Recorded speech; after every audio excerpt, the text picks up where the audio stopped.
പ്രവാചകൻ സല്ലല്ലാഹു അലൈഹി വസല്ലമയെ സംബന്ധിച്ചുള്ള ചർച്ചകൾ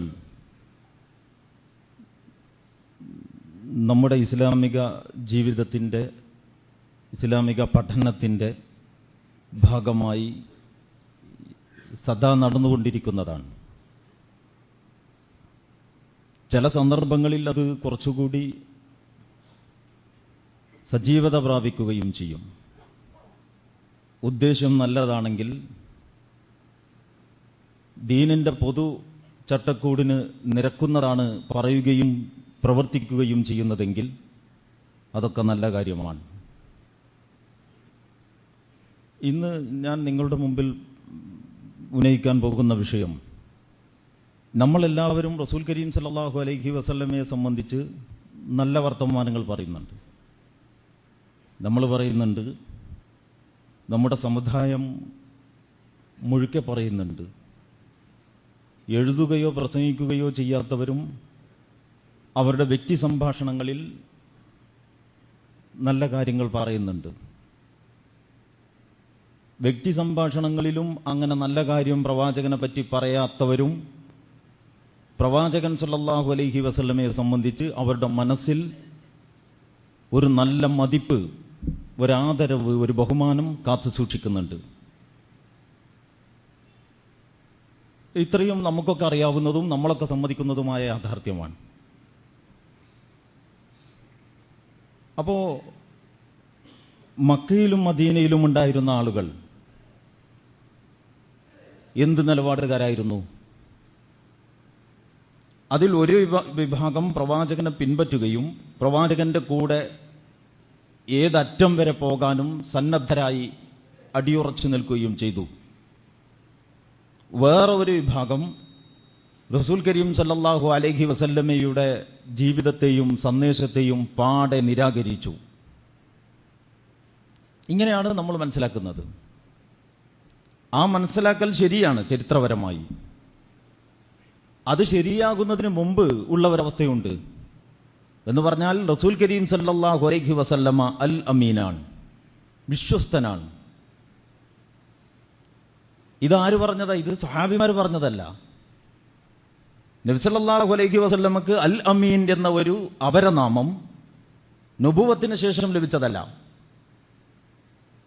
വളരെ ചെറിയ കുഞ്ഞായിരിക്കെ ആ 6-ാം നൂറ്റാണ്ടിൽ ആ ജനതയോടൊപ്പം ജീവിച്ചുകൊണ്ടിരിക്കുന്ന കാലത്ത് നിരന്തരമായ സഹവാസത്തിലൂടെ ഒരു കൗമാരപ്രായക്കാരനായ ഒരു ബാലന് ആ ജനത നൽകിയ ഒരു വിശേഷണമാണ്. ഈ വിശേഷണം റസൂലുള്ളാഹി സ്വല്ലല്ലാഹു അലൈഹി വസല്ലമക്ക് ലഭിക്കുന്നത് അവിടുന്ന് പ്രവാചകനാകുന്നതിന് മുമ്പാണ് എന്നാണ് ഈ പറഞ്ഞതിൻ്റെ അർത്ഥം. ഇതൊക്കെ നമുക്കറിയാവുന്നതാണ്. അപ്പോൾ ആ വിശേഷണം ആ അറേബ്യൻ ജനത അന്ന് ഇന്നത്തേതുപോലെയുള്ള ഒരു ലോകം മുഴുക്കെ ഒരു ഗ്രാമം എന്ന പ്രതീതിയില്ലാത്ത കാലമായതുകൊണ്ട് റസൂൽ കരീം സല്ലല്ലാഹു അലൈഹി വസല്ലമ ആ നാട്ടിൽ അറിയപ്പെടാൻ ഇടയുള്ളത്, എല്ലാവരും അറിയപ്പെടാനുള്ള ഇടയുള്ളത് പോലെ അവരുടേതായ തലങ്ങളിലും മേഖലകളിലും മാത്രമാണ്. അന്ന് ഒരു പ്രദേശത്തെ വിവരം വേറൊരു പ്രദേശത്ത് എത്തിയിരുന്നത് കച്ചവട സംഘങ്ങൾ സഞ്ചരിക്കുന്നത് കൊണ്ടാണ്. കച്ചവട സംഘങ്ങൾ കച്ചവട ആവശ്യാർത്ഥം ഈലാഫി ഖുറൈശ് ഈലാഫിഹിം റിഹ്ലത ശിതാഇ വസൈഫ് എന്ന് പറഞ്ഞല്ലോ. വേനലും വർഷവും ഉഷ്ണവും ശൈത്യവും ഇത് മനസ്സിലാക്കിയിട്ട് തണുപ്പിൽ നിന്ന് ചൂടിലേക്കും ചൂടിൽ നിന്ന് തണുപ്പിലേക്കുമൊക്കെ അതിജീവനത്തിന്റെ ഭാഗമായിട്ട് കച്ചവട സംഘങ്ങൾ കച്ചവട ഉരുപ്പടികളുമായി ഒന്നടങ്കം യാത്ര പോയി. ഒരു തരം നാടോടി ജീവിതം. അപ്പോൾ ആടും ഒട്ടകവും ഒക്കെ വെച്ചുകൊണ്ട് അങ്ങനെ ഒരു പ്രദേശത്ത് ചെന്ന് താമസിക്കുമ്പോൾ ആ പ്രദേശത്തുകാർക്ക് അതുവരെ പരിചയമില്ലാത്ത കുറേ ആളുകളെ പരിചയപ്പെടാനും കുറേ വിവരങ്ങൾ അറിയാനും ഒരു പക്ഷേ ഇട കിട്ടും, അവസരമൊരുക്കും. അപ്പോൾ അവരുടെ ഇടയിലെ വർത്തമാനം അവിടെയും പ്രചരിക്കും. ഞാൻ പറയുന്നതിൻ്റെ ചുരുക്കം, റസൂൽ കരീം സല്ലല്ലാഹു അലൈഹി വസല്ലമ ഇങ്ങനെ ആ ഖുറൈശി ജനവിഭാഗങ്ങൾ എവിടെയൊക്കെ സഞ്ചരിക്കുകയും തങ്ങിപ്പാർക്കുകയും ആരോടൊക്കെ ഇടപഴകുകയും ചെയ്തിരുന്നുവോ ആ പ്രദേശത്തുകാർക്കൊക്കെയും അൽ അമീനാണ്. അവിടെ മുസ്ലിം കാഫിർ എന്ന പ്രശ്നമൊന്നുമില്ല. അബൂജഹൽ പറഞ്ഞതായിട്ട് ഹദീസ് ഗ്രന്ഥങ്ങളിൽ, ചരിത്ര ഗ്രന്ഥങ്ങളിൽ നിങ്ങൾക്ക് കാണാം. ലാ നുകദ്ദിബുക വലാകിൻ നുകദ്ദിബു മാ ജിഗ്ത ബിഹി. നീ കള്ളനാണ് എന്ന് ഞങ്ങൾക്ക് അഭിപ്രായമില്ല, നീ കൊണ്ടുവന്നത് ഞങ്ങൾക്ക് സ്വീകരിക്കാൻ പറ്റൂല. അതാണ് പ്രശ്നം. അപ്പൊ മുഹമ്മദ് മുസ്തഫ സല്ലല്ലാഹു അലൈഹി വസല്ലം അൽ അമീനാണ്, വിശ്വസ്തനാണ് എന്നതിൽ സാക്ഷാൽ അബൂലഹബിന് പോലും അഭിപ്രായ വ്യത്യാസമില്ല. പിന്നെ അതിനേക്കാൾ ചെറിയ വിരോധികളായ അയാളുടെ കീഴിലുണ്ടായിരുന്ന ഒരാളും ആ ഒരു സത്യസന്ധത ചോദ്യം ചെയ്തിട്ടില്ല. അവരൊക്കെ അത് പറയാനും അംഗീകരിക്കാനും സന്നദ്ധരായിരുന്നു. പിന്നെ എപ്പോഴാണ് അവർ റസൂലുള്ളാഹി സ്വല്ലല്ലാഹു അലൈഹി വസല്ലമയ്ക്ക് എതിരെ തിരിഞ്ഞത്? ഈ സത്യസന്ധനായ ഈ ബാലൻ അല്ലെങ്കിൽ ഈ ചെറുപ്പക്കാരൻ, അയാളിലുള്ള നന്മ ഞങ്ങൾ കൊണ്ടു നടക്കുന്ന തിന്മയിലധിഷ്ഠിതമായ ഒരു സാമ്രാജ്യം കെട്ടിപ്പടുക്കുന്നതിന് തടസ്സമാണ് എന്ന് എപ്പോഴാണോ അറിഞ്ഞത്, അന്നു മുതലാണ് അവർ റസൂലുള്ളാഹിക്കെതിരാകുന്നത്. കുറച്ചുകൂടി ലളിതമായി പറഞ്ഞാൽ, എന്ന് റസൂൽ കരീം സല്ലല്ലാഹു അലൈഹി വസല്ലം അവരുടെ താല്പര്യത്തിനെതിരായോ അപ്പോഴാണ് ആ ജനത റസൂലുള്ളാഹിക്കെതിരാകുന്നത്. നിങ്ങളൊക്കെ എത്രയോ തവണ കേട്ട ഒരു സംഭവമുണ്ട്. സഫാ കുന്നിന്റെ മുകളിൽ റസൂൽ കരീം സല്ലല്ലാഹു അലൈഹി വസല്ലം കയറി നിന്നു. അറബികളുടെ പണ്ടേ ഉള്ള ഒരു സമ്പ്രദായമാണ്. വാ സ്വബാഹ, ഒരു ശബ്ദമുണ്ടാക്കുന്നു. ഈ ശബ്ദം കേൾക്കുമ്പോൾ ആളുകൾ നാലുപാട് നിന്നും, അതൊരു ഗ്രാമമാണ്, അപ്പുറത്ത് വലിയ മല, ഇപ്പോഴും ആ മല അവശേഷിക്കുന്നുണ്ട്. കഅബാലയത്തിന്റെ ചുറ്റുവട്ടങ്ങളിലുള്ള പ്രദേശം നിരീക്ഷിച്ചാൽ നിങ്ങൾക്കിത് മനസ്സിലാക്കാൻ പറ്റും. കുറെ മലകളൊക്കെ അവർ തുറന്നും പൊളിച്ചും തകർത്തും നീക്കി ഹറമിന്റെ വികസനത്തിന് വേണ്ടിയിട്ട്. പക്ഷേ എന്നാലും ചില വലിയ കരിങ്കൽ മലകൾ ഇപ്പോഴും അവശേഷിക്കുന്നുണ്ട്. ആ മലകൾക്ക് ഇപ്പുറത്ത് ഒന്നിച്ച് തമ്പടിച്ച ഒരു ചെറിയ പ്രദേശത്ത് കുറെ ആളുകൾ തിങ്ങി താമസിക്കുകയാണ്. അത് കഴിഞ്ഞാൽ പിന്നെ ജനവാസ കേന്ദ്രം കുറെ അപ്പുറത്ത് വേറൊരു ദിക്കിലായിരിക്കും. അവിടെ കുറച്ച് മരുപ്പച്ചകളും ഒരു ജലാശയവും കുറെ ഗ്രാമങ്ങളും. ഇങ്ങനത്തെ ഒരു വളരെ പൗരാണികമായ ജീവിതം നയിക്കുന്ന ആ കാലഘട്ടത്തിൽ ജനങ്ങളെ വിവരമറിയിക്കുന്നതിനുള്ള ഒരു മാർഗം എന്ന നിലക്ക് ഈ കുന്നിന്റെ മുകളിൽ കയറിയിട്ട് റസൂലുള്ളാഹി സ്വല്ലല്ലാഹു അലൈഹി വസല്ലം, ഞാൻ നിങ്ങൾക്ക് ഒരു നഗ്നനായ മുന്നറിയിപ്പുകാരനാണ്, നദീറുൻ ഉരിയാൻ. ആളുകളുടെ ഒരു ഗൗരവപ്പെട്ട വിഷയം ജനങ്ങളുടെ ശ്രദ്ധയിൽ കൊണ്ടുവരാൻ പരിപൂർണ നഗ്നനായിട്ട് ഒരാൾ ഓടുകയോ അല്ലെങ്കിൽ ഉയർന്ന പ്രദേശത്ത് കയറി നിന്ന് അലമുറയിടുകയോ ഒക്കെ ചെയ്യുന്ന സമ്പ്രദായം വരെ ആ ജാഹിലിയ കാലത്തെ ജനതയിലുണ്ടായിരുന്നു എന്ന് നമുക്ക് മനസ്സിലാക്കാനാവുന്നു. ആളുകൾ തടിച്ചുകൂടി. അപ്പോൾ റസൂലുള്ളാഹി സ്വല്ലല്ലാഹു അലൈഹി വസല്ലമ അവരോട് ചോദിക്കുന്നു, ഈ കുന്നിന്റെ മറുവശത്ത് നിങ്ങളെ ആക്രമിക്കുന്നതിന് വേണ്ടി സംഘടിതമായ ഒരു സൈന്യം സർവായുധ സജ്ജമായി വന്നു നിൽക്കുന്നു എന്ന് ഞാൻ പറഞ്ഞാൽ നിങ്ങൾ എന്നെ അംഗീകരിക്കുമോ? ജനം ഒന്നടങ്കം പറഞ്ഞു, ഞങ്ങൾ അംഗീകരിക്കും. കാരണം എന്താ? നീ സത്യസന്ധനാണ്. അപ്പൊ അങ്ങനെ ഒരു അപകടം വരാനിരിക്കുന്നുവെങ്കിൽ സത്യസന്ധനായ നിന്റെ നാവിൽ നിന്ന് തന്നെ ഞങ്ങൾക്കത് കേൾക്കാൻ അവസരം കിട്ടിയാൽ അത് ഏറ്റവും നല്ല ഭാഗ്യമാണ്. ഞങ്ങളെ അപകടത്തിൽപ്പെടുത്താൻ പോകുന്ന ഒരു ആപത്തിനെ പറ്റി യഥാർത്ഥ കേന്ദ്രത്തിൽ നിന്ന് സത്യസന്ധമായ വിവരം കിട്ടുന്നു എന്നത് സന്തോഷകരമാണ്. അവർക്ക് മുന്നൊരുക്കം നടത്താമല്ലോ, ഒരു കരുതിവെപ്പുമില്ലാതെ. ഇതാണ് അവരുടെ പ്രതികരണം. തൊട്ടടുത്ത ശ്വാസത്തിൽ അതേ ജനതയോട് അതേ നിൽപ്പിൽ റസൂലുള്ളാഹി സ്വല്ലല്ലാഹു അലൈഹി വസല്ലമ പറഞ്ഞതായിട്ട് ചരിത്രകാരന്മാർ രേഖപ്പെടുത്തുന്നു. എങ്കിൽ നിങ്ങളുടെ ഈ ലോകത്തിനൊരു നാഥനുണ്ട്. നിങ്ങളുടെ ജീവിതം ആ നാഥനെ റബ്ബും ഇലാഹുമായി അംഗീകരിച്ചുകൊണ്ടാകണം. നിങ്ങൾക്കിപ്പോൾ വേറെ കുറെ റബ്ബുകളും വേറെ കുറെ ഇലാഹുകളുമുണ്ട്. ആ റബ്ബുകളുടെയും ഇലാഹുകളുടെയും ഇഷ്ടാനിഷ്ടങ്ങളെ അംഗീകരിച്ചുകൊണ്ടുള്ള ഒരു ജീവിതചര്യയും നിങ്ങൾക്കുണ്ട്. അതാണ് ഇപ്പോൾ നിങ്ങളുടെ ദീൻ. പകരം ഈ പ്രപഞ്ചത്തിന്റെ നാഥനെ നിങ്ങൾ റബ്ബും ഇലാഹുമായി അംഗീകരിക്കണം. എന്നിട്ട് ആ നാഥന്റെ ഇഷ്ടങ്ങളെ നിങ്ങളുടെ ഇഷ്ടമാക്കണം. അങ്ങനെ നിങ്ങൾ നിലകൊണ്ടാൽ നിങ്ങൾക്ക് ഇഹലോകത്ത് ക്ഷേമരാഷ്ട്രമുണ്ടാകുമെന്ന് മാത്രമല്ല, നാളെ പരലോകത്ത് നിങ്ങൾക്ക് മോക്ഷവും ലഭിക്കും. ഇത് പറയാനാ ഞങ്ങൾ ഒരുമിച്ച് കൂട്ടിയത്. അബൂജഹൽ ആദ്യം തന്നെ അമർഷം പ്രകടിപ്പിച്ചു. അവരെല്ലാവരും പിരിഞ്ഞുപോയി. ആദ്യം പറഞ്ഞ താക്കീത് ഉൾക്കൊണ്ട അതേ ഗൗരവത്തിൽ ഈ രണ്ടാമത് പറഞ്ഞത് ഉൾക്കൊണ്ടില്ല. എന്തുകൊണ്ട്? ഒന്നാമത് പറഞ്ഞത് അറിയുക, അങ്ങനെ ഒരു സംഭവമുണ്ടെങ്കിൽ അറിയേണ്ടവരിൽ നിന്ന് തന്നെ അത് നേരത്തെ കാലത്തെ അറിയേണ്ടത് അവരുടെ താല്പര്യത്തിന് ആവശ്യമാണ്, അവരുടെ താല്പര്യ സംരക്ഷണത്തിന് ആവശ്യമാണ്. അതുകൊണ്ട് അവർ റസൂലുള്ളാഹിയെ സത്യപ്പെടുത്തി. രണ്ടാമത് പറയുന്ന സംഗതി അപ്രകാരം അംഗീകരിച്ചാൽ അന്ന് അവരുടെ ഇടയിൽ റബ്ബും ഇലാഹുമായി വിലസിക്കൊണ്ടിരിക്കുന്ന പലർക്കും അങ്ങനെ സ്വതന്ത്രമായി വിലസാൻ പറ്റില്ല. പല പ്രാവശ്യം നമ്മൾ പറഞ്ഞിട്ടുണ്ട്, റബ്ബ് ഇലാഹ് എന്നൊക്കെ പറഞ്ഞാൽ കാര്യങ്ങൾ തീരുമാനിക്കുന്നതിന്റെ പരമാധികാരം ആരിൽ നിക്ഷിപ്തമാണോ അതുമായിട്ട് ബന്ധപ്പെട്ടതാണ്. അങ്ങനെയാണ് രാജാവിനെ റബ്ബ് എന്ന് പറയുന്നത്. അങ്ങനെയാണ് ഫറോവ ഞാൻ റബ്ബാണ് ഇലാഹാണ് എന്നൊക്കെ വാദിച്ചിട്ടുള്ളത്. അതല്ലാതെ റുക്കൂഉം സുജൂദും എനിക്ക് കിട്ടണം, നിങ്ങൾ വേറെ ഒരാളെയും ആരാധിച്ചുകൂടാ എന്ന അർത്ഥത്തിലല്ല. അതൊക്കെ അവർക്കൊക്കെയും വേറെ ദൈവങ്ങൾ ഉണ്ടായിരുന്നു.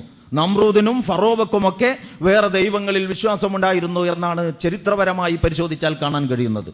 ഫറോവയുടെ വേറൊരു ഇലാഹിലുള്ള വിശ്വാസം വിശുദ്ധ ഖുർആൻ തന്നെ എടുത്തു പറഞ്ഞിട്ടുള്ള കാര്യവുമാണ്.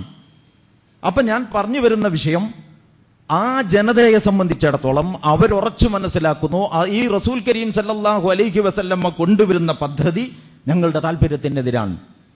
അങ്ങനെ ഒരു പദ്ധതി ഇവിടെ നടന്നുകൂടാ. ആ പദ്ധതിയിലേക്കാണ് അടുത്ത വാചകത്തിൽ റസൂലുള്ളാഹി സല്ലല്ലാഹു അലൈഹി വസല്ലമ വിരൽ ചൂണ്ടുന്നത് എന്നറിഞ്ഞപ്പോൾ അവർ റസൂലുള്ളാഹിക്കെതിരായി. അപ്പൊ എത്ര കണ്ട് അവരുടെ താല്പര്യ സംരക്ഷണത്തിന് ഈ സത്യസന്ധൻ ഉതകുമോ അത്രയും ഇയാൾ സത്യസന്ധനാണ്. എത്ര കണ്ട് ഈ സത്യസന്ധന്റെ വാക്കും പ്രവൃത്തിയും അവരുടെ നാട്ടാചാരങ്ങൾക്കും മാമൂലുകൾക്കും അവരുടെ മേധാവിത്വത്തിനും അവരുടെ ഗോത്രമേധാവാഴ്ചയിൽ അധിഷ്ഠിതമായ ആ ഫ്യൂഡൽ സമ്പ്രദായത്തിനും എതിരാകുന്നോ അത്രയും അവർ പ്രവാചകനെതിരാണ്. ഇതാണ് വളരെ ശാന്തമായി നമ്മളിരുന്ന് ആലോചിച്ചാൽ റസൂൽ കരീം സല്ലല്ലാഹു അലൈഹി വസല്ലമയോട് ആ ജനതയുടെ പ്രതികരണം എന്ന് കാണാവുന്നതാണ്. ഞാൻ എൻ്റെ കാര്യത്തിൽ, നിങ്ങൾ ഓരോരുത്തരും നിങ്ങളുടെ ഓരോരുത്തരുടെയും കാര്യത്തിൽ ആത്മപരിശോധന നടത്തണം. എന്ത്? നമ്മളുടെ താല്പര്യം ഒരു വശത്തും റസൂലുള്ളാഹി സല്ലല്ലാഹു അലൈഹി വസല്ലമയുടെ അധ്യാപനങ്ങൾ മറുവശത്തും വരുമ്പോൾ അബൂജഹലിന്റെ പ്രതികരണം തന്നെയാണോ, അതിനോടാണോ നമ്മുടെ സ്വരം ചേർന്ന് നിൽക്കുന്നത്? അതിനോടാണോ നമ്മുടെ പ്രവൃത്തികൾ സാമ്യപ്പെട്ടു പോകുന്നത്? നമ്മളുടെ താല്പര്യത്തിന് അനുകൂലമാകുമ്പോൾ നമ്മൾ റസൂലുള്ളയെ നാവുകൊണ്ട് വാഴ്ത്തുന്നതിന് വലിയ ബുദ്ധിമുട്ടൊന്നുമില്ല. റസൂലുള്ള സത്യസന്ധനാണ്, റസൂലുള്ള വിശ്വസ്തനാണ്, റസൂലുള്ള അഷ്റഫുൽ ഖൽഖാണ്, റഹ്മത്തുൽ ലിൽ ആലമീനാണ്. ഇതൊന്നും പറയുന്നത് കൊണ്ട് നമ്മുടെ ജീവിതത്തിന് ഒരു ക്ഷതവും സംഭവിക്കാൻ പോകുന്നില്ല. നമ്മുടെ നിലപാടുകൾക്ക് ഒരു കോട്ടവും തട്ടാൻ പോകുന്നില്ല.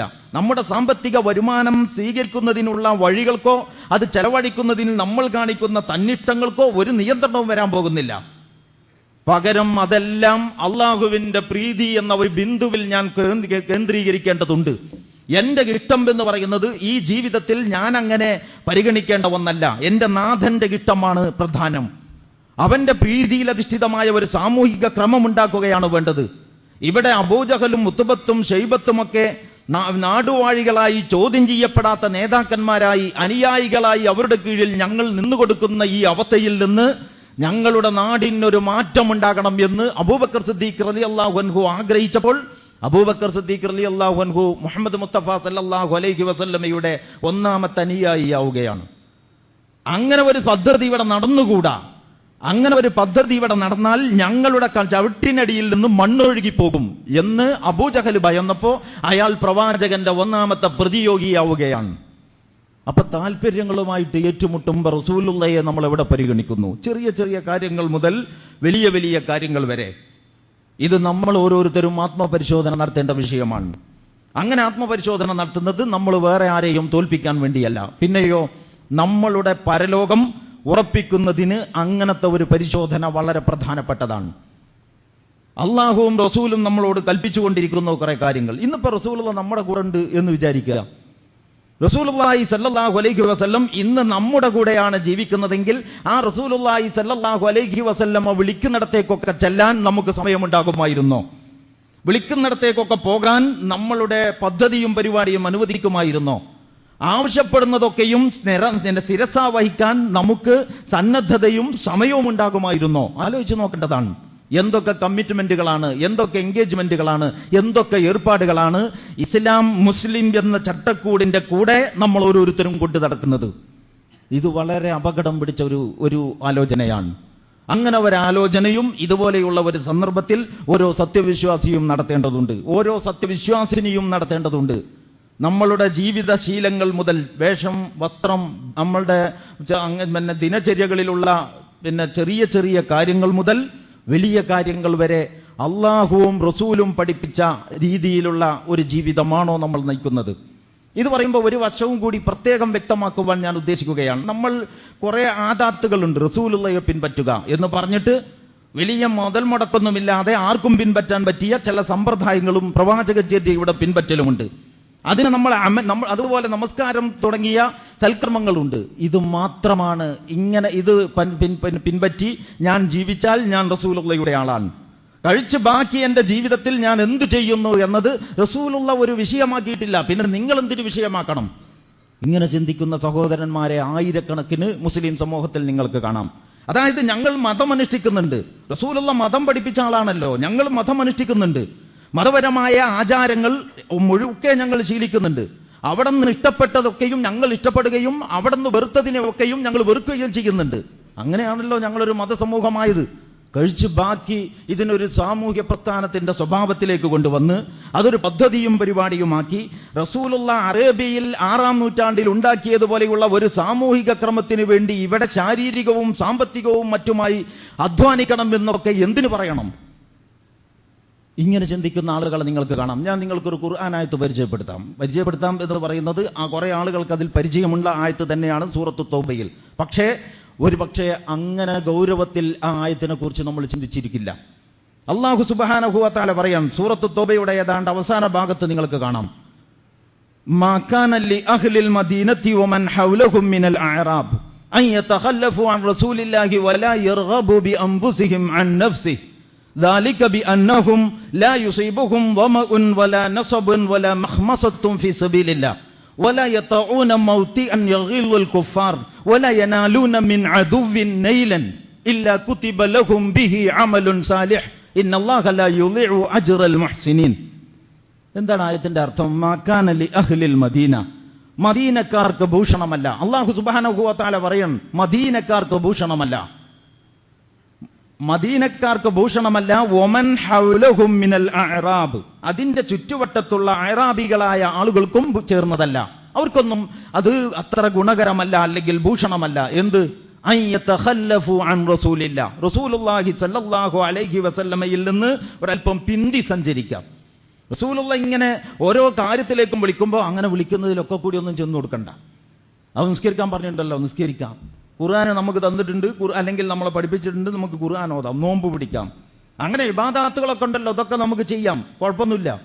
പക്ഷെ അങ്ങോട്ട് വിളിക്കുന്നു, ഇങ്ങോട്ട് വിളിക്കുന്നു, തബൂക്കിലേക്ക് വിളിക്കുന്നു, ഹുനൈനിലേക്ക് വിളിക്കുന്നു, അഹ്സാബിലേക്ക് വിളിക്കുന്നു, മറ്റ് പല സാമ്രാജ്യം വികസിപ്പിക്കുന്നതിൻ്റെയും മറ്റ് സാമ്രാജ്യങ്ങളെ തകർക്കുന്നതിൻ്റെയും തൻ്റെ ഒരു സാമ്രാജ്യം കെട്ടിപ്പടുക്കുന്നതിൻ്റെയും പ്രകൃതമുള്ള പല പദ്ധതികളിലേക്കും പരിപാടികളിലേക്കും വിളിക്കുന്നു. അങ്ങനെയൊക്കെ ഉണ്ടല്ലോ റസൂലുള്ളാഹ്ക്ക്. അങ്ങനെ എല്ലാത്തിനും കൂടി നിന്ന് കൊടുക്കണ്ട, ഒരു കരുതലോടെ പോണതാണ് നല്ലത്. അല്ലെങ്കിൽ പല വിധത്തിലുള്ള അപകടങ്ങളുമുണ്ട്. ഇദ്ദേഹത്തിന്റെ പദ്ധതിയും പരിപാടിയും പൊളിഞ്ഞാൽ നാളെ അവർ തന്നെയായിരിക്കും കൈകാര്യകർത്താക്കൾ. ഇദ്ദേഹത്തിന്റെ പിന്നാലെ കൂടിയിട്ട് വല്ലാതെ ആവേശത്തിൽ പോയിട്ട് ഇത് വേണ്ട വിധം ലക്ഷ്യം കണ്ടില്ലെങ്കിൽ നമ്മൾ പെരുവഴിയിലാകും.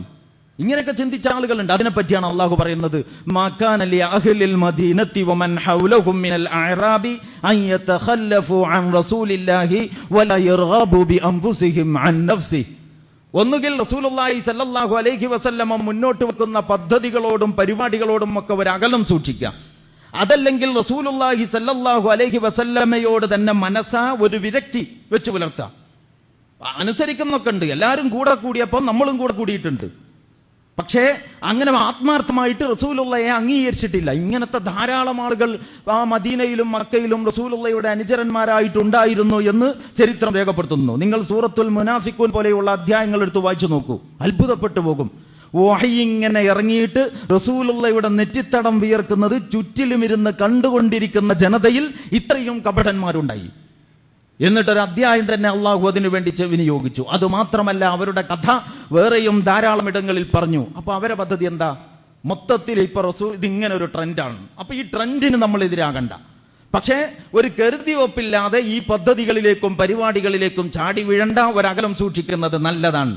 ഈ മാനസികാവസ്ഥയാണ് അള്ളാഹു കൈകാര്യം ചെയ്യുന്നത്. ആ മദീനക്കാർക്കും അതിന്റെ ചുറ്റുവട്ടങ്ങളിലുള്ള ആളുകൾക്കും റസൂലുള്ളാഹി സ്വല്ലല്ലാഹു അലൈഹി വസല്ലമയുടെ പദ്ധതികളോടും പരിപാടികളോടും വിരക്തി കാണിക്കുകയോ അല്ലെങ്കിൽ റസൂലുള്ളയിൽ നിന്നൊരകലം സൂക്ഷിക്കുകയോ ചെയ്യുന്നത് ഒരിക്കലും ഭൂഷണമല്ല. എന്നിട്ട് എന്താ കാരണം? ദാലിക ബിഅന്നഹും, കാരണമെന്തെന്നാൽ ലാ യുസീബുഹും ളമഉൻ വലാ നസബുൻ വലാ മഖ്മസത്തുൻ ഫീ സബീലില്ലാഹ്. അല്ലാഹു സുബ്ഹാനഹു വ തആലയുടെ മാർഗത്തിൽ അഥവാ ഈ റസൂലിനെ നേതാവായി അംഗീകരിച്ചുകൊണ്ട് നിങ്ങൾ മുന്നോട്ട് പോകുമ്പോൾ എന്തൊക്കെ അനുഭവിക്കേണ്ടി വരുന്നുണ്ട്? ലാ യുസീബുഹും ളമഉൻ, നിങ്ങൾക്ക് ദാഹം, അതുപോലെ തന്നെ വിശപ്പ്, അതുപോലെ തന്നെ മറ്റു വിഷമങ്ങൾ. അപ്പോൾ ളമഉൻ വലാ നസബുൻ വലാ മഖ്മസത്തുൻ, വിശപ്പ്, ദാഹം, മറ്റ് ക്ലേശങ്ങൾ, ഇതൊക്കെ അനുഭവിക്കേണ്ടി വരുന്നുണ്ട് അള്ളാഹുവിന്റെ മാർഗത്തിൽ.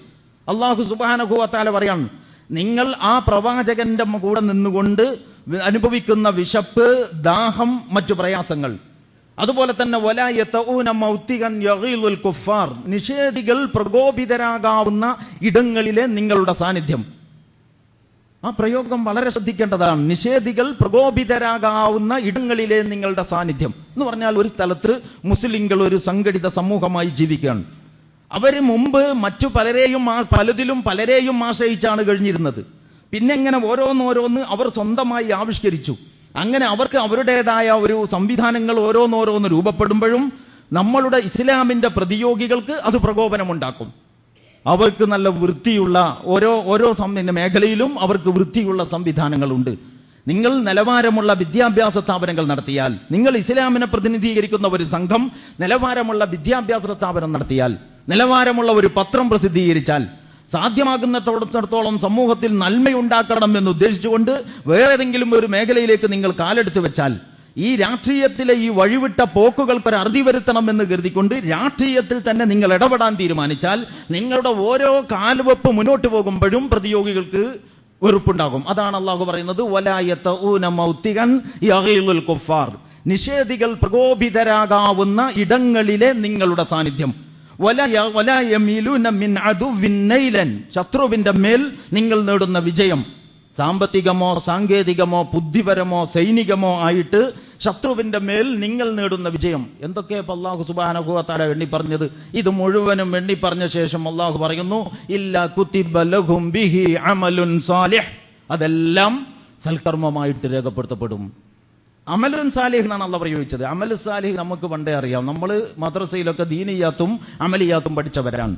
അപ്പൊ അമൽ സാലിഹാത്തായിട്ട് നമ്മൾ മനസ്സിലാക്കിയിട്ടുള്ളത് കിതാബ് തഹാറത്ത് മുതൽ നമ്മളെ കുട്ടികളെ നമ്മൾ പഠിപ്പിച്ചത്, പിന്നെ നമസ്കാരം, അങ്ങനെ ആരാധനാ കർമ്മങ്ങൾ, അങ്ങനെ കുറെ അമൽ സാലിഹുകളാണ്. ദിക്റുകൾ, ഖുർആൻ പാരായണം, പിന്നെ ളുഹാ നമസ്കാരം, രാത്രി ഖിയാമുൽ ലൈൽ, ഇങ്ങനെ സുന്നത്തും ഫർളുമായിട്ട് ഒരുപാട് അമൽ സാലിഹുകൾ നമ്മൾ പഠിച്ചിട്ടുണ്ട്. പക്ഷെ അല്ലാഹു സുബ്ഹാനഹു വ തആല അതൊന്നുമല്ല ഇവിടെ എണ്ണി പറഞ്ഞത്. നിങ്ങൾ ഈ റസൂലുള്ളാഹിയുടെ കൂടെ കൂടിയിട്ട് ജമാഅത്തായിട്ട് നമസ്കരിക്കുന്നത്, നിങ്ങളെല്ലാവരും കൂടി ഉംറ ലക്ഷ്യം വെച്ച് കൊണ്ടുപോകുന്നത്, നിങ്ങളെല്ലാവരും ഈ റസൂലുള്ളാഹിയുടെ പിന്നിൽ നിന്ന് രാത്രി നമസ്കരിക്കുന്നത്, നിങ്ങളെല്ലാവരും ഫർള് നമസ്കാരവും അർള് നോമ്പും പിന്നെ സുന്നത്ത് നോമ്പും വെവ്വേറെയും ഒക്കെ പിടിക്കുന്നത്, ഇതൊന്നുമല്ല അല്ലാഹ് എണ്ണി പറഞ്ഞത്. പകരം ഈ റസൂലുള്ളാഹിയുടെ കൂടെ അദ്ദേഹത്തിന്റെ പിന്നിൽ അണിനിരന്നു കൊണ്ട് നിങ്ങളൊരു സാമൂഹിക ക്രമം ഉണ്ടാക്കാൻ ശ്രമിക്കുകയാണ്. ആ സാമൂഹിക ക്രമത്തെ പൊളിക്കാൻ നിങ്ങളുടെ പ്രതിയോഗികൾ ഇറങ്ങിപ്പുറപ്പെടുകയാണ്. അപ്പൊ ഈ സാമൂഹിക ക്രമത്തിന് വേണ്ടി പണിയെടുക്കുന്നവർ ഉപരോധിക്കപ്പെടുമ്പോൾ പട്ടിണിയുണ്ടാകുന്നു, വിശപ്പും ദാഹവും സഹിക്കേണ്ടി വരുന്നു, ക്ലേശങ്ങളും ബുദ്ധിമുട്ടുകളും പേറേണ്ടി വരുന്നു. നമ്മൾ ഓരോ രംഗത്തും പുതിയ പുതിയ കാൽവെപ്പുകൾ നടത്തുമ്പോൾ ഇസ്ലാമിന്റെ പ്രതിയോഗികൾ ഇളകി വശാകുന്നു. നമ്മൾ ശത്രുക്കളുടെ മേലെ വിജയം നേടുമ്പോൾ പ്രതിയോഗികൾ പിന്നെയും പ്രകോപിതരാകുന്നു. ഇങ്ങനെ ഇസ്ലാമിന്റെ ഇസ്സത്ത് ഉയർത്തുന്ന തരത്തിൽ ഇസ്ലാമിന്റെ പക്ഷത്ത് നിന്നുകൊണ്ടുള്ള നിങ്ങളുടെ ഓരോ നീക്കവും ഇല്ലാ കുതിബ ലഹും ബിഹി അമലുൻ സാലിഹ്, ഇതെല്ലാം സൽക്കർമ്മമായിട്ട് രേഖപ്പെടുത്തും. അപ്പൊ ജീവിതം മുഴുക്ക പുണ്യം കൊയ്യാൻ പറ്റുന്ന ഒരവസരം, ഒരു പദ്ധതിയും പരിപാടിയുമായിട്ട് ഒരു നേതാവ് വന്നിട്ട് ആ നേതാവിന്റെ വിളിക്ക് ഉത്തരം ചെയ്യാതെ, അല്ലെങ്കിൽ ആ നേതാവിൽ നിന്ന് മനഃപൂർവ്വം ഒരകലം സൂക്ഷിച്ച് നിലകൊള്ളുന്നത് മദീനക്കാർക്കും അതിന്റെ ചുറ്റുവട്ടങ്ങളിലുള്ളവർക്കും ഭൂഷണമല്ല. അതാണ് അല്ലാഹു സുബ്ഹാനഹു വ തആല പറയുന്നത്. ഇത് നമുക്കും ബാധകമാണ്, ഇതും നമുക്കും ബാധകമാണ്. നമ്മൾ ഓരോരുത്തരും ഈ ഒരു വശത്തെക്കുറിച്ച് ശാന്തമായി ചിന്തിക്കണം. നമ്മൾക്ക് അള്ളാഹുവിനും റസൂലിനും, അള്ളാഹുവും റസൂലും ഇഷ്ടപ്പെട്ട പദ്ധതികൾക്കും പരിപാടികൾക്കും വേണ്ടി പൂർണ്ണമായിട്ട് ഇറങ്ങിപ്പുറപ്പെടുന്നതിനോ, അതിന് സമ്പത്ത് വ്യയം ചെയ്യുന്നതിനോ, അതിന് ശാരീരികമായി അധ്വാനിക്കുന്നതിനോ പല തടസ്സങ്ങളും ന്യായങ്ങളുമുണ്ട്. പക്ഷേ അള്ളാഹ് പറയുന്നു, നിങ്ങൾ അങ്ങനെ ഇറങ്ങിപ്പുറപ്പെട്ടിരുന്നുവെങ്കിൽ നിങ്ങളുടെ എല്ലാം, എന്നിട്ട് ആയത്ത് പിന്നെയും തുടരുകയാണ്, വലാ യുൻഫിഖൂന നഫഖതൻ സഗീറതൻ വലാ കബീറതൻ വലാ യഖ്തഊന വാദിയതൻ ഇല്ലാ കുതിബ ലഹും. നിങ്ങൾ സാമ്പത്തികമായി ചെലവഴിക്കുന്ന ചെറുതും വലുതുമായ ഓരോ ചെലവഴിക്കലും, അതുപോലെ തന്നെ വലാ യഖ്തഊന വാദിയൻ, റസൂലുള്ളാഹിന്റെ കൂടെ പിന്തുടർന്നുകൊണ്ട് വിവിധ ഉദ്ദേശങ്ങൾക്ക് വേണ്ടി നിങ്ങൾ ഗ്രാമങ്ങളിലൂടെയും മറ്റും നടന്നു പോകുന്നത്, ആ നടത്തം, ഇതൊക്കെ എണ്ണി പറഞ്ഞിട്ട് അല്ലാഹ് പറയാണ്, ഇതെല്ലാം രേഖപ്പെടുത്തപ്പെടും. ഇന്നല്ലാഹ ലാ യുളീഹു അജ്റൽ മുഹ്സിനീൻ, മുഹ്സിനുകളായ ആളുകളുടെ, സൽക്കർമ്മം ചെയ്യുന്ന ആളുകളുടെ പ്രതിഫലം അള്ളാഹു ഒരിക്കലും നഷ്ടപ്പെടുത്തുകയില്ല. അപ്പൊ ഇങ്ങനെ ഒരു മാനം അള്ളാഹു സുബ്ഹാനഹു വ തആലയും റസൂലുള്ളയും നമ്മുടെ മുമ്പിൽ വെച്ചിട്ടുണ്ട്. അവിടെ നിന്ന് കുറച്ച് പുണ്യകർമ്മങ്ങൾ പഠിപ്പിച്ചു. ആ പുണ്യകർമ്മങ്ങൾ നമ്മൾ അനുഷ്ഠിക്കുന്നു. അപ്പോൾ വലതിനെ മുന്തിക്കണം. അങ്ങനെ തുടങ്ങി ചെറിയ ചെറിയ കാര്യങ്ങൾ വരെ ഞാൻ റസൂലുള്ളാഹിയുടെ ചര്യയുടെ ആളാണ്. ഇങ്ങനെ സമാധാനിക്കാൻ നമുക്ക് വകുപ്പില്ല. റസൂലുള്ളാഹിയുടെ ചര്യയിൽ സൽക്കർമ്മങ്ങൾ എന്ന് പറയുന്നത് ഈ ശീലങ്ങളും ഈ വ്യക്തി ജീവിതത്തിൽ അനുഷ്ഠിക്കുന്ന ഇത്തരം അനുഷ്ഠാനങ്ങളും മാത്രമാണ് എന്ന് നമ്മൾ തെറ്റിദ്ധരിക്കരുത്. ആ റസൂലുള്ള മുന്നോട്ട് വെച്ച പദ്ധതിയും പരിപാടിയും അതേ പ്രകാരത്തിൽ വിജയിപ്പിച്ചെടുക്കാൻ വേണ്ടി എല്ലാവരും കൂടി ചേർന്ന് നടത്തുന്ന മുഴുവൻ പ്രവർത്തനങ്ങളെയും അള്ളാഹു സൽക്കർമ്മമായിട്ട് എണ്ണിയിരിക്കുകയാണ്. സൽക്കർമ്മത്തിൻ്റെ സാമ്പ്രദായികമായി നമുക്ക് ശീലമില്ലാത്ത ഒരു അവതരണമാണ് അള്ളാഹു നടത്തുന്നത്. വിശപ്പ്, ദാഹം, ശത്രുക്കൾ പ്രകോപിതരാകാവുന്ന ഇടങ്ങളിലെ നമ്മുടെ സാന്നിധ്യം, ശത്രുക്കളുടെ മേലുള്ള നമ്മുടെ വിജയം, അത് ബുദ്ധിപരമാകാം, ചിലപ്പോൾ സായുധമാകാം, ചിലപ്പോൾ സാമ്പത്തികമാകാം, ചിലപ്പോൾ ശത്രുവിൻ്റെ മേലുള്ള നമ്മളുടെ ഒരു വിജയം, ശത്രുക്കൾ പ്രകോപിതരാകുന്ന ഇടങ്ങളിലെ നമ്മുടെ സാന്നിധ്യം, നമ്മൾ അനുഭവിക്കുന്ന വിശപ്പ്, ദാഹം, മറ്റ് ക്ലേശങ്ങൾ എല്ലാം സൽക്കർമ്മങ്ങളാണ്. അപ്പോൾ ജീവിതം മുഴുവൻ നമുക്ക് ഒരു ലക്ഷ്യത്തിലേക്ക് തിരിക്കുകയാണ്. റസൂലുള്ളാഹിയെ ഇത്തിബാ ചെയ്യുന്നവർ ചെയ്യേണ്ടത് ജീവിതം മുഴുവൻ ഒരു ദിശയിലേക്ക് തിരിക്കുകയാണ്. എന്താണ് ആ ദിശ? വല്ലദീ അർസല റസൂലഹു ബിൽ ഹുദാ വദീനിൽ ഹഖ് ലിയുദ്ഹിറഹു അലദ്ദീനി കുല്ലിഹി വലൗ കരിഹൽ മുശ്രികൂൻ വലൗ കരിഹൽ കാഫിറൂൻ വകഫാ ബില്ലാഹി ഷഹീദ. 3 സ്വഭാവത്തിൽ ഈ ആയത്ത് അല്ലാഹു സുബ്ഹാനഹു വ തആല വിശുദ്ധ ഖുർആനിൽ ആവർത്തിച്ചിട്ടുണ്ട്. സന്മാർഗ സന്ദേശവും വല്ലദീ അർസല റസൂലഹു ബിൽ ഹുദാ വദീനിൽ ഹഖ്, ഈ സത്യദീനും സന്മാർഗവും നൽകിക്കൊണ്ട് ഈ പ്രവാചകനെ അല്ലാഹു നിയോഗിച്ചിരിക്കുന്നു. എന്തിന്? ഈ ദീൻ മറ്റെല്ലാ ദീനുകളുടെയും മേലെ വരാൻ, ഈ ദീൻ ഭൂമിയിൽ നിലയും വെല്ലയുമുള്ള ഒരവസ്ഥയിലേക്കെത്താൻ. അപ്പൊ അതാണ് റസൂലുള്ളാഹി സ്വല്ലല്ലാഹു അലൈഹി വസല്ലമയുടെ നിയോഗത്തിന്റെ ഉദ്ദേശമായിട്ട് അല്ലാഹു പറഞ്ഞത്. ആ നിയോഗത്തിന്റെ ഉദ്ദേശം നിറവേറ്റാൻ വേണ്ടി നിങ്ങൾ ഓരോരുത്തരും വ്യക്തി ജീവിതത്തിൽ മതമനുഷ്ഠിച്ചാൽ മതിയാവുകയില്ല. അതാണ് അള്ളാഹു പറയുന്നത്, നിങ്ങൾ മതമനുഷ്ഠിച്ചാൽ മതിയാകില്ല. അതുകൊണ്ട് നിങ്ങൾ ഓരോരുത്തരും വീട്ടിലിരുന്ന് ഞങ്ങൾ മതമനുഷ്ഠിക്കുന്നുണ്ടല്ലോ എന്ന് കരുതി റസൂലുള്ളാഹിയുടെ ഓരോ വിളിക്കും വേണ്ട വിധം ഉത്തരം ചെയ്യാതെ ഇപ്പം ഞാൻ പുറപ്പെട്ടാൽ ഖത്തം ഈ മാസം കൊണ്ട് തീരൂല, ആ പോക്ക് പോയിട്ടുണ്ടെങ്കിൽ എൻ്റെ സുന്നത്ത് നോമ്പ് മാറ്റിവെക്കേണ്ടി വരും, ഇന്ന വിളിക്ക് ഞാൻ ഉത്തരം ചെയ്താൽ ഇന്ന പദ്ധതി മുടങ്ങിപ്പോകും, ഇങ്ങനെയും ആളുകൾ ചിന്തിക്കും. അതിനെല്ലാമാണ് അള്ളാഹു പറയുന്നത്, നിങ്ങൾ അമലുസ്സാലിഹത്തെല്ലാം കൂടി മതപരമായ മേഖലയിൽ ഒതുങ്ങിക്കൂടി കിടക്കുകയാണ് എന്ന് തെറ്റിദ്ധരിക്കണ്ട. അതുകൊണ്ട് നിങ്ങൾ സഹിക്കുന്ന വിശപ്പ്, നിങ്ങളുടെ ദാഹം, നിങ്ങളുടെ ക്ലേശം, നിങ്ങൾ നടക്കുന്നത്, ഗ്രാമങ്ങളിലൂടെ നടക്കുന്നത്, നിങ്ങൾ സമ്പത്ത് ചെലവഴിക്കുന്നത് എല്ലാം കുതിബ ലഹും ബിഹി അമലുൻ സാലിഹ്, അതൊക്കെ അമലുൻ സാലിഹാവും. അതുകൊണ്ട് അമലുസ്സാലിഹ് അനുഷ്ഠിക്കാൻ ഈ റസൂലുള്ളാഹിയുടെ പിന്നിൽ അണിനിരന്നവർ അമലുസ്സാലിഹുകളുടെ ഒരു ഇനത്തിൽ മാത്രം കടിച്ചു തൂങ്ങുകയും അമലുസ്സാലിഹുകൾ നേടാൻ കഴിയുന്നതും ശാശ്വതമായി സമൂഹത്തിൽ നന്മയുണ്ടാക്കാൻ പറ്റുന്നതുമായ രംഗങ്ങളിൽ നിന്ന് പിന്മാറുകയും ചെയ്യുന്നത് ശരിയല്ല. ഇങ്ങനെ ഒരു വശത്തെക്കുറിച്ച് കൂടി നമ്മൾ ഓരോരുത്തരും വളരെ ശാന്തമായി ചിന്തിക്കണം. കൂടുതൽ പഠിക്കേണ്ടവർക്ക് സൂറത്തു തൗബയിലെ അവസാന ഭാഗത്തെ മാ കാന ലി അഹ്ലിൽ മദീനത്തി വമൻ ഹൗലഹും മിനൽ അഅറാബ് എന്ന് തുടങ്ങുന്ന ഭാഗം പരിശോധിച്ച് നോക്കാവുന്നതാണ്. അപ്പം ഞാൻ പറയുന്നത്, ഇതിന് നമ്മൾ വിചാരിച്ചതിനേക്കാളേറെ അർത്ഥമുണ്ട്. ആ അർത്ഥത്തോടെ റസൂലുള്ളാഹിയുടെ ചര്യയെ പഠിക്കുവാനും അതിൻ്റെ മുഴുവൻ അർത്ഥതലങ്ങളും മനസ്സിലാക്കുവാനും, അത് മനസ്സിലാക്കുമ്പോൾ നമ്മുടെ മേൽ വരുന്ന ഉത്തരവാദിത്തങ്ങളെ കരുതിവെപ്പില്ലാതെ ഏറ്റെടുക്കാനും സന്നദ്ധമാകുന്നുവെങ്കിൽ അവരാണ് റസൂലുള്ളാഹിയുടെ ആളുകൾ. അതല്ലാതെ നമ്മുടെ താല്പര്യത്തിന് അനുകൂലമായതിലൊക്കെ റസൂലുള്ളാഹിയെ യെസ് വെക്കുകയും നമ്മുടെ താല്പര്യവും റസൂലുള്ളാഹിയുടെ താല്പര്യവും 2 തട്ടിലേക്ക് പോകാൻ അടുക്കുമ്പോൾ റസൂലുള്ളാഹിയെ കൈവിട്ടുകൊണ്ട് താല്പര്യത്തിന്റെ പിന്നാലെ പോവുകയും ചെയ്യുന്നുവെങ്കിൽ അബൂജഹലിന്റെ നിലപാടും ഇത് തന്നെയായിരുന്നു എന്നാണ് ചരിത്രം നമ്മോട് പറയുന്നത്. റസൂലുള്ള സത്യസന്ധനാണ് എന്ന് തത്വത്തിലും മൊത്തത്തിലും അംഗീകരിക്കാൻ അയാൾക്കൊരു തടസ്സവും ഉണ്ടായിരുന്നില്ല. റസൂലുള്ളാഹിയുടെ സത്യസന്ധത ഇയാളുടെ ജീവിതത്തെ തന്നെ തിരുത്തുന്നിടത്തേക്ക് എത്തുന്നു എന്ന് വന്നപ്പോൾ അദ്ദേഹം സത്യസന്ധനാണെന്ന് അംഗീകരിക്കാൻ അബൂജഹൽ സന്നദ്ധമായിട്ടില്ല. ഈ ഒരു വസ്തുതയാണ് ഇന്ന് നിങ്ങളുടെ മുമ്പിൽ ഞാൻ വെക്കാൻ ഉദ്ദേശിക്കുന്നത്. ഇതേപ്പറ്റി ഓരോരുത്തരും സഗൗരവം ആലോചിക്കണം, വീണ്ടും വിചാരം നടത്തണം എന്ന് ഈ സന്ദർഭത്തിൽ ഓർമ്മപ്പെടുത്തുകയാണ്. എന്നിട്ട് എവിടെയാണോ കാതലായ പിഴവ് സംഭവിച്ചിട്ടുണ്ട് എന്ന് കാണുന്നത്, അവിടെ കരുതലോടെയും ധൈര്യപൂർവ്വവും തിരുത്താൻ നമ്മൾക്ക് കഴിയുന്നുവെങ്കിൽ നമ്മൾ റസൂലുള്ളാഹി സ്വല്ലല്ലാഹു അലൈഹി വസല്ലമയുടെ അരിമ ശിഷ്യരിൽ ഉൾപ്പെടുകയാണ് ചെയ്യുന്നത്. അങ്ങനെ പ്രവാചകനെ സ്നേഹിക്കുവാനും പ്രവാചകനെ ഇത്തിബാ ചെയ്യാനും പിന്തുടരാനും അല്ലാഹു സുബ്ഹാനഹു സുബ്ഹാനഹു വ തആല നമുക്ക് ഓരോരുത്തർക്കും തൗഫീക്ക് നൽകുമാറാകട്ടെ. അറിഞ്ഞും അറിയാതെയും സംഭവിച്ചു പോകുന്ന വീഴ്ചകളും പോരായ്മകളും തെറ്റുകുറ്റങ്ങളും റഹ്മാനും റഹീമുമായ റബ്ബ് വിട്ടുപുറത്ത് മാപ്പാക്കി തരുമാറാകട്ടെ. നമ്മുടെ കൂട്ടത്തിൽ നിന്ന് ധാരാളം ആളുകൾ അള്ളാഹുവിങ്കലേക്ക് യാത്ര പോയിട്ടുണ്ട്. മരണം അങ്ങനെ സംഭവിച്ചു കൊണ്ടേയിരിക്കുന്നു. നമുക്ക് പരിചയമുള്ളവരും വേണ്ടപ്പെട്ടവരും അതിലുണ്ട്. നമ്മോട് പ്രാർത്ഥിക്കാൻ വസിയത്ത് ചെയ്തവരുണ്ട്. അവരുടെയൊക്കെ ബർസഖിയായ ജീവിതം അള്ളാഹു സുബ്ഹാനഹു വ തആല അനുഗ്രഹീതവും സ്വർഗീയവുമാക്കുമാറാകട്ടെ. അള്ളാഹുവിൻ്റെ സ്വർഗത്തിൽ അവരോടൊപ്പം ഒരുമിച്ച് കൂടാൻ നമുക്കും അവർക്കും പടച്ചവൻ സൗഭാഗ്യം നൽകുമാറാകട്ടെ. നമ്മുടെ മാതാപിതാക്കളെയും ഇണകളെയും സന്താനങ്ങളെയും പടച്ചവൻ അനുഗ്രഹിക്കുമാറാകട്ടെ.